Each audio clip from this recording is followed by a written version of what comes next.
Hey friends, welcome back to another episode of Gloves Off. It's January. We're talking about the whole let's not fail, let's maybe plan. And I'm back again with a great friend of mine, Chase Howard. How are you, Chase?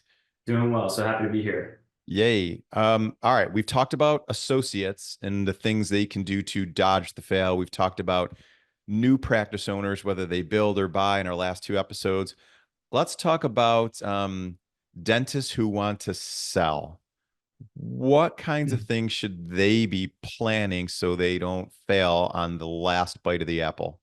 Yeah, most clients I work with are usually, getting an offer and all of a sudden they're selling their practice and their life is changing. So if you can think about it like a retirement plan, think 1, 2, 3, 5 years out. You need to think about, what you want your next or last few years of practice to look like.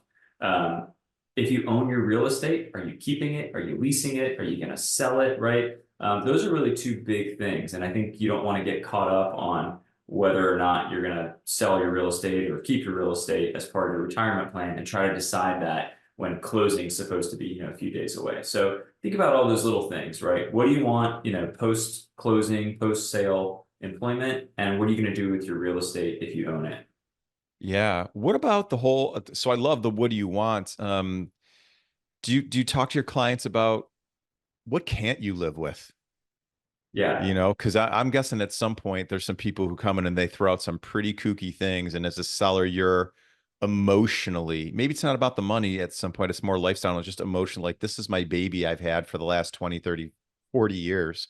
Yeah, I think that's part of that, planning process. Don't be surprised by a sale. You need to really think about what you want, what you can't live without. And if it's, operating the practice how you want every single day, day in and day out, you might not be ready to sell just yet. Or are you, boom, you're done as soon as you sell, or do you want to work some time? That's really important. And then you need to be very clear up front with potential buyers what you want, because there's different types of buyers out there that can maybe fulfill those needs in different ways. It's not all about the money always. So that's a great point. There are a few different buyer pools. Can we like kind of quickly just go into like who Yeah. those are and maybe how that could look different?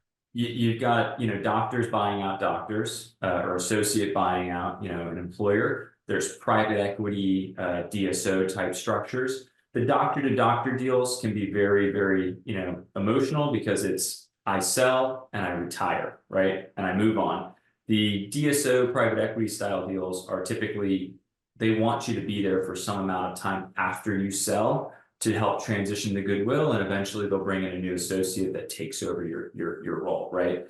Very different compensation models, very different, as far as what you're offered, in extracurriculars. So you got to think about what you want your legacy to be when you leave there, and those different buyers can kind of help fulfill that in different ways.